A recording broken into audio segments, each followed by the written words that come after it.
Welcome to Mana TV and TV5, and welcome to the show Insight with Praveen Puram. Today, our esteemed guest is Mr. Chris Harvey, and he is our election director of Georgia, and the hot topic is presidential elections. So we thought through this show, we wanted Chris to update more what's going on the Georgia elections and how the arrangements are, how the voters are doing their voting. We just wanted to know more about him. So before going into the details, I just wanted to introduce Chris Harvey. Thank you, Chris, for coming on to the show. Chris Harvey is the state elections director for the Office of Secretary of State of Georgia. Chris grew up and still lives in DeKalb County. After graduating from the Citadel with a degree in political science, he taught high school for a few years, becoming a DeKalb County police officer. He spent 13 years in law enforcement in DeKalb and Fulton counties before becoming the chief investigator for the Secretary of State office in 2007, where he primarily worked on election-related cases. In 2015, the Secretary of State, Brian Kemp, our governor, appointed Chris as the state election director. As Director of Elections Division, he is responsible for working closely with the county election officials to ensure secure and legal actions take place in Georgia. He shares legal updates, procedural and rule changes, security updates, and other information with county election officials to assist in their conducting elections. Chris lives in Decatur with his wife, Kathy, and their 4 children. Thank you so much, Chris, for coming on to the show. And, all the viewers are excited to know more about the elections and how are the arrangements and, what is the trend going on there. Can you give more insight? Yeah, thank you, Praveen. It's my pleasure to be here. I'm joining you from my home in Decatur and happy to be talking about elections in Georgia. This has been a very unusual year in elections in Georgia and in most things in Georgia. We've got a couple things going on. We've got a brand new voting system that we're deploying this year. The first time in about 17 or 18 years that everybody voting in Georgia will actually have a paper ballot. From 2002 to 2020, Georgians voted on 100% electronic machines. And as concerns grew about hacking and interference, they said, we got to have some paper to back it up. So we spent most of last year reviewing voting systems and getting the voting system selected and installed and trained. And then this year we thought, well, we'll just do elections. Well, nobody counted on coronavirus and everything else. So it's really been a challenge, but the county election offices have risen to the challenge. They've done a tremendous job. And so we're seeing record-breaking turnout in this presidential election. I'll be happy to go over some of the numbers with you if you'd like, and the different ways people vote. But we've had advance voting going since the 12th of October, and we have almost had as many people vote during the advance voting as we had vote in the entire election in 2016. Wow. So, and we've still got 2 more days of advance voting and election day to go. In 2016, there were just over 3.9 million ballots cast in the presidential election. And this morning, we were up over about 3.1 million cast just during advance voting. So we're gonna get really close to breaking the overall record by Friday afternoon. What do you think this drastic changes, Chris?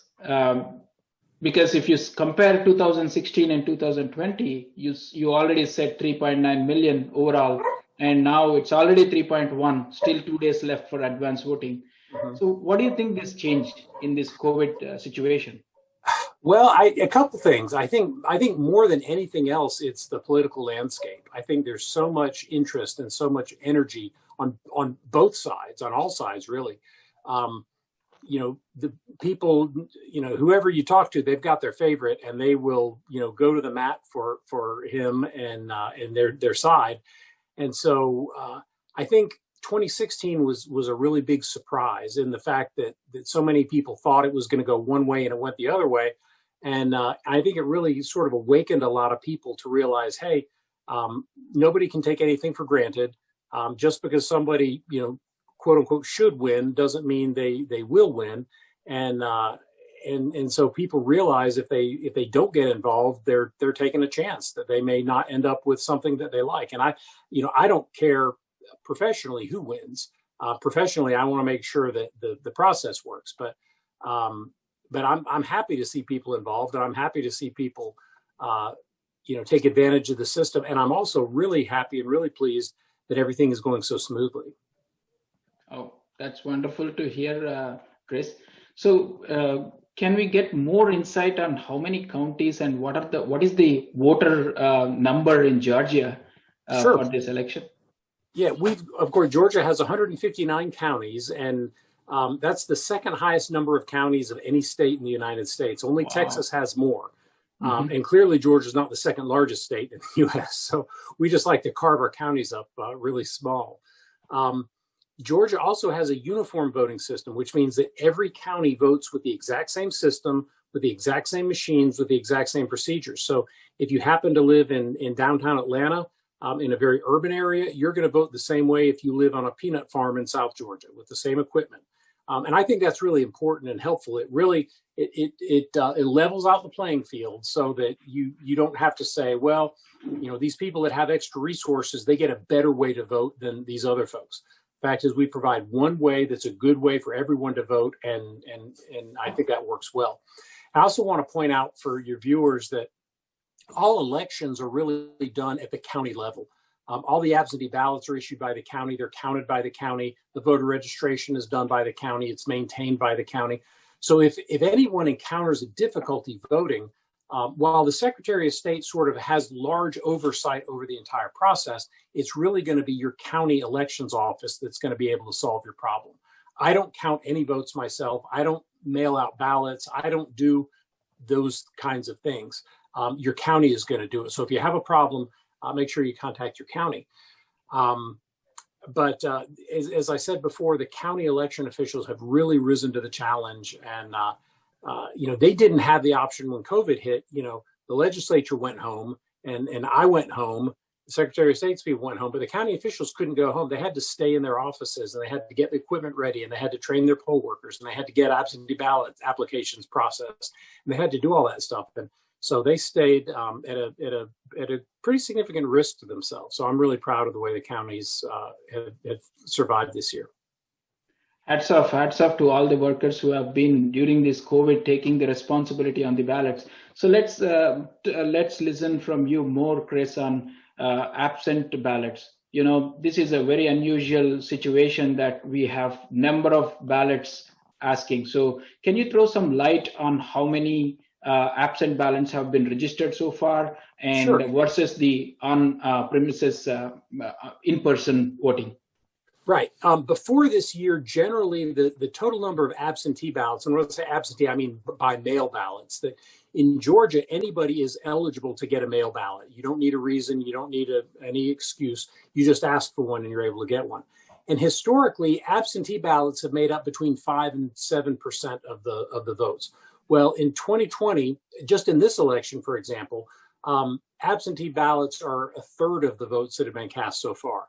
Wow. So there have been over 1 million absentee ballots that have been accepted back in. There are another 600,000 or 700,000 that haven't been returned yet. So we could have as many as 1.5 million absentee ballots cast, which is, again, I don't have the exact number, but I think in 2016, there were fewer than 100,000 absentee ballots cast in the whole state. So now we're up over 1 million with another 2 or 3 days to go. People have really taken advantage of it, and for people that have a health compromise or difficulty getting around, it really is a good way to vote. I voted with an absentee ballot by mail myself. I put it in a Dropbox, but it's convenient. They mailed it to my house. I had plenty of time to sit down and go over it and fill it out. I put it in a Dropbox on the Decatur Square, and about 36 hours later, I got a text from the DeKalb County office saying, "We've received your absentee ballot. It's good to go." And I was done, and that was about 2 weeks ago. So wow. I really recommend it for people that have those limitations or just don't want to go to a polling place. Wow, Chris, I think if you see the real numbers, there are 10 times more. Yes. These absentee ballots. If you compare to 2016, it is 147,000. Now it is like more than a million. As you said, more 600, 700,000 to be yet to be counted. Yeah. So so far, have you seen any unusual activities near the ballots, or any unusual discussions going on, or everything is smooth? Any information on that aspect? Yeah, it's been a remarkably smooth election. Now, I will say, for the first day or two of advanced voting, the system that the counties used to issue ballots during advanced voting was working a little bit slowly, and that's something that the Secretary of State's office operates. And so it took us a day or two to kind of work the kinks out of that so that everybody could get full access. But since we've done that, it's been humming along like a well-oiled machine. It hasn't slowed anybody down.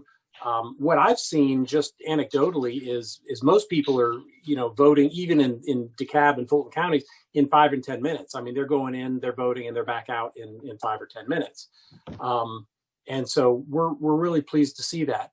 We have, security has always been on our mind, and it's something that we focus a lot on. And it's one of those things that, as long as you spend a lot of time and energy on it, and then you hope that you never have to use it. And by doing that, you're preventing the crises that you'll have. So we spent a lot of time and energy keeping our cyber defenses up. We've worked with federal Department of Homeland Security, FBI, CISA, all these different groups to be aware of threats. We're aware that there are forces out there that want to interfere and want to disrupt elections. And we keep the counties aware of those kinds of threats. I put out something today alerting counties to some federal concerns about cybersecurity. So there's a lot of stuff behind the scenes that people don't see. But fortunately, we've been able to keep all that stuff out, and people's voting has been a pretty positive experience. Wow, thank you so much, Chris. And let's talk about the COVID. How is the COVID guidelines happening at the ballots? Is there any special instructions for the people and also the employees?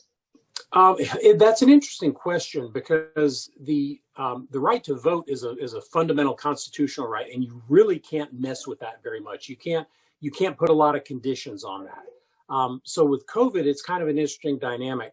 For the most part, those decisions are made at the county level. Now, in some cases, there are local ordinances or there are local judicial orders in place that require everybody, for example, everybody coming into a courthouse has to wear a mask. If that's where the voting is taking place, then people have to wear a mask to go into the courthouse. If they don't have some of those mandates in place, then the counties can't force people to do something extra in order to vote. So it's a little bit of a give and take, and it depends a little bit on where you vote. The Center for Disease Control has put out some guidelines for polling places during COVID, and it emphasizes the things you would expect, keeping the appropriate distances, using masks, sanitizing surfaces, minimizing contact, putting barriers up between people, those kinds of things. And so we've done all that stuff with the counties. And again, every polling place is a little bit different. Some have a lot of space so you can spread out. Some of them are a lot tighter and you have to get more creative. But we've given the counties 11,000 gallons of hand sanitizer, plexiglass barriers to go between people, drop boxes so that people don't have to go into polling places. They can drop their ballots outside. And a lot of it's common sense. The good news is that after 6 or 7 months of dealing with COVID and dealing with masks and gloves and washing hands, people are better suited to interact in that kind of environment. But there's not really a single specific requirement for COVID. It's really left up to local health departments and local counties to decide what they want to do. Awesome, Chris. So I read this Georgia as a national leader in elections. Why this is called, Chris? Why Georgia is called as a national leader? Well, because I think we do things that a lot of folks don't do. Georgia has not always had great press when it comes to elections. People talk about, all sorts of issues, But the fact is that in 2016, 4 years ago, Georgia was the second state in the country that had automatic voter registration, whereby if anyone went to the Department of Driver Services and got a driver's license or an ID card, they were automatically registered to vote unless they specifically said no. We're the only second state in the country that did that. Georgia has what's called the gold standard of voting access, where we've got 3 weeks of advance voting in person. We've got 45 days of voting by mail, and we've got 12 hours on election day. We've got online voter registration where people can register to vote online in about a minute with a driver's license. We've joined a nationwide cooperative with other states to keep our voter lists accurate, so that if you move from one state to another, the states get notices so that they can keep their list clean. Georgia has done a lot of things that a lot of states don't do. It's interesting. I was talking to, I like telling this story, after the 2018 election, where frankly we got a lot of undeserved bad press. I got a call from the New York State Election Board, and they said, "Hey, we're thinking about experimenting with 6 days of advance voting for our elections." And I said, "Wow, 6 days? That's great." I said, "In Georgia, we have 3 weeks, and we have a required Saturday offer to voting." I said, "If you come down here, you can go to church on Sunday and go vote at the same time and have lunch." And I said, "I'll show you how we do it." There are many other states that are seen to be much more progressive than Georgia that have no advance voting, where you have to have an excuse to get an absentee ballot. I don't think there's a state in the country where it's easier to vote than Georgia. And so I'm happy that people are recognizing that. And when you look at the facts about what we do, you really can't come to a reasonable conclusion other than that we're leading the way in election innovation. Thank you, Chris. Thank you. And one other question. So as a part of this election, do you also travel to county by county for any inspections or so, or how this works? Not on election day. And again, we've been pretty limited in traveling with COVID, but before COVID, I would go all over the state and meet at regional meetings with groups of county officials, and I would go to some of their training, and I would go to see their offices on election day, and I really enjoyed that. But this year, not so much. They're just not having events like they used to. And I've done a lot of these Zoom meetings and a lot of these Zoom calls, but I've not really gotten out as much as I'd like to. Excellent. Chris, as a new, for example, if I'm a new voter, can I do registration even today? Or is there any cutoff day? The cutoff is 30 days before the election. Now, you can still register today or tomorrow or Monday or Tuesday. The problem is you won't be able to vote in the election on Tuesday. You have to be registered 30 days before the election. Now, if you register today, if you're a new voter and you register today, you'd be able to vote in the runoff after this, if there's a runoff for Senate or something like that. So if you miss the registration deadline of October 5th, still you can go online and register today. You can send in an application today and be ready for the next one, because we have lots of elections in Georgia. We have special elections when vacancies open up. And really, once you register one time, as long as you vote, if you voted only once every 4 years in the presidential election, your registration would never go inactive. So get registered and get involved is what I'd say.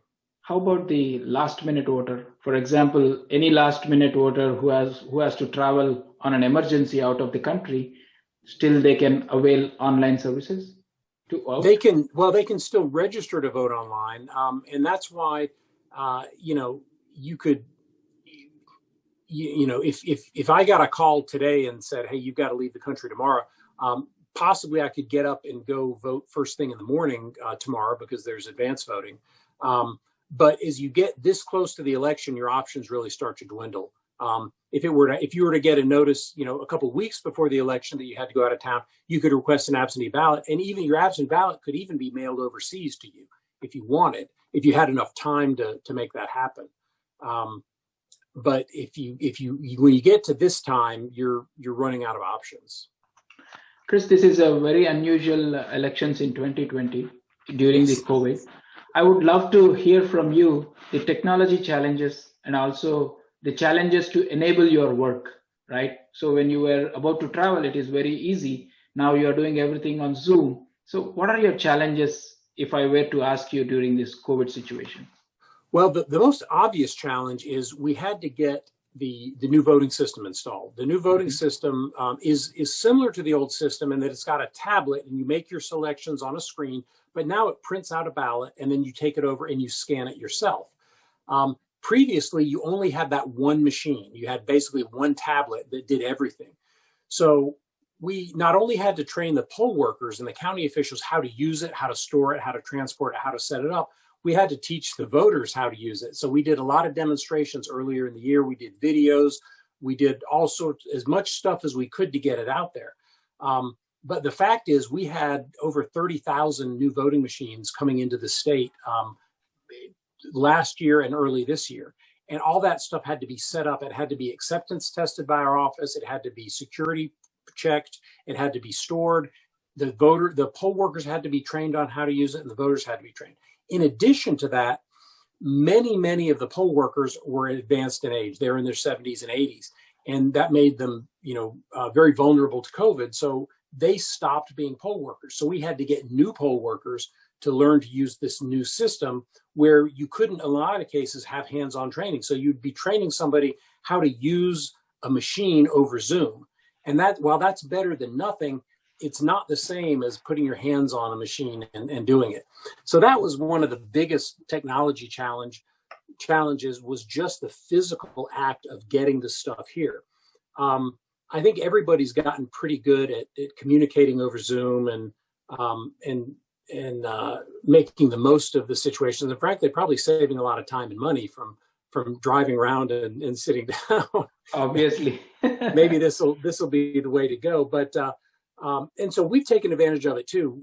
I do Zoom calls with the entire state, and I do Zoom calls with different regions, and I do Zoom calls with different counties on issues. We do training webinars with our Secretary of State's team. And so, we've done what everybody else has done. We've leveraged technology to make the best of what we've got, and we've been pretty successful. Awesome. I think really it's really a learning curve in this 2020. The adoption rate, the people are adapting to the digital. It's very, very awesome. Actually, so far it's flawless. They are able to perform their jobs, whoever is able to access the softwares so far.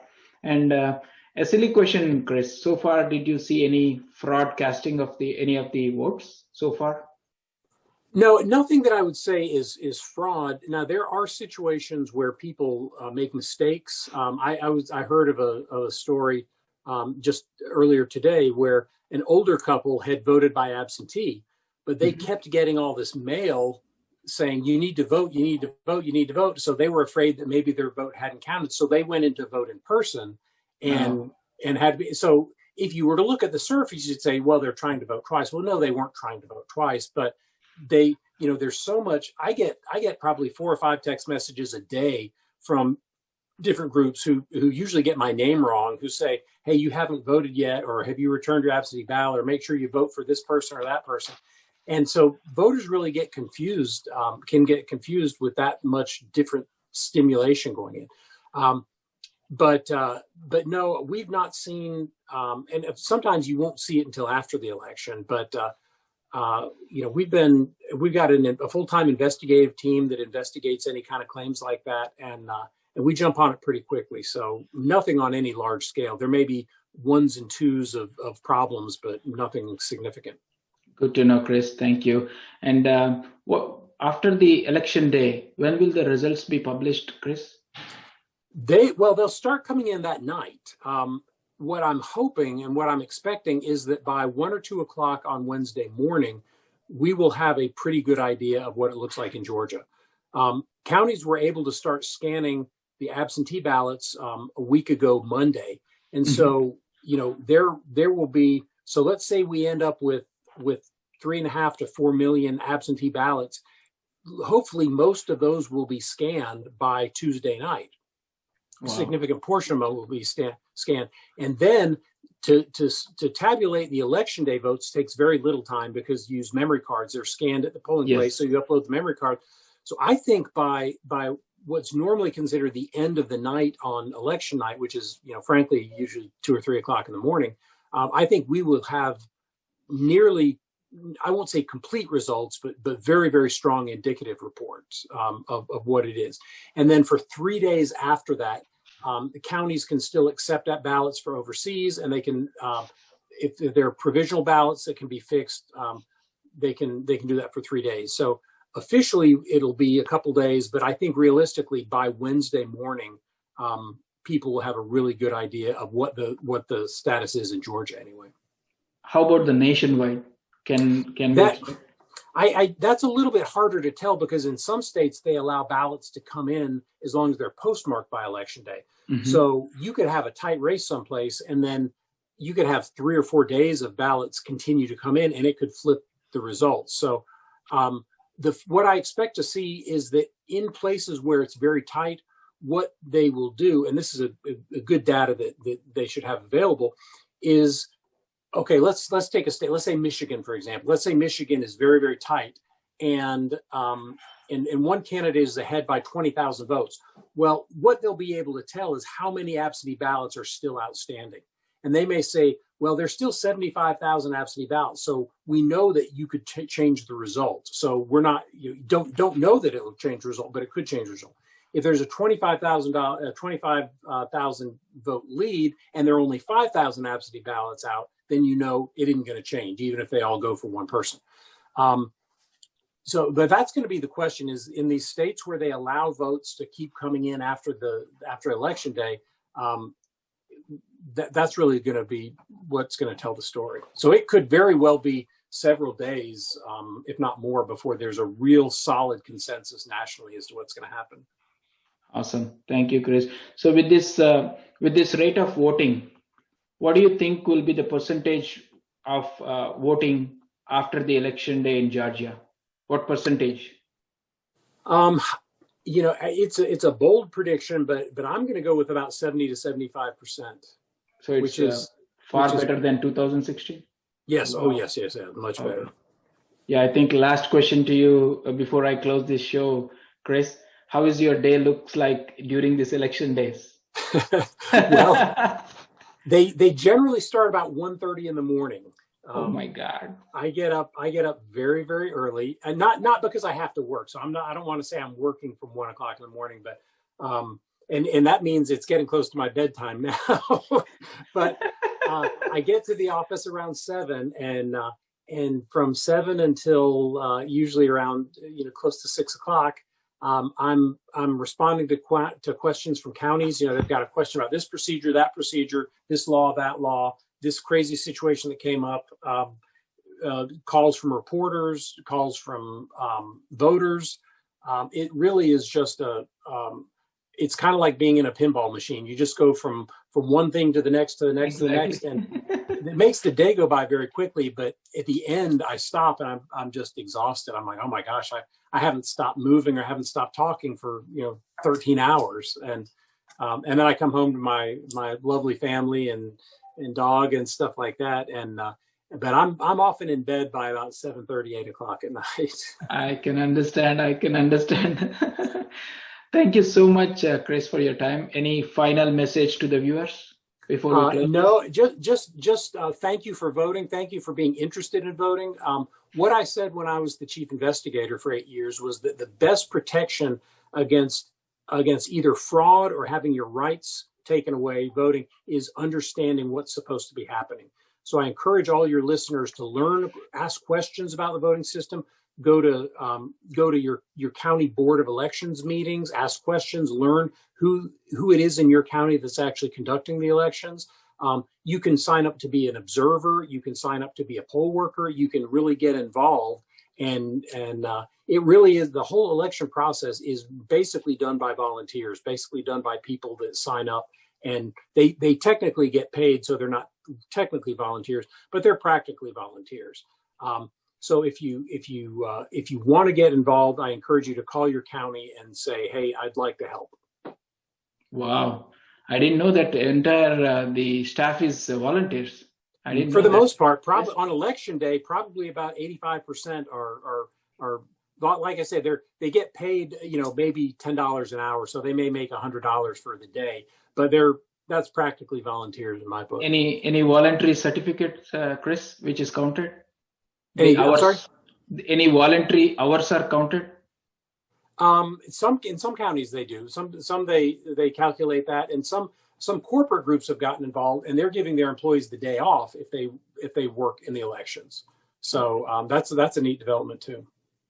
Thank you, Chris, for your time. Right. I know it's a busy day, but giving 30 minutes to Mana TV, it's awesome, and thank you for all your service, what you do. We hope everything is done smoothly, and you'll have some rest. Thank you, Yes, and have a great day. I hope so. Well, I tell you what, invite me back on afterwards, and we can dissect what actually happened, and we can compare how accurate my prediction is. But I'll do that. It's always a pleasure, Praveen, and you can call me anytime. Thank you. That's all from Insight with Praveen Puram, and thanks to Chris for giving so much insight about the elections.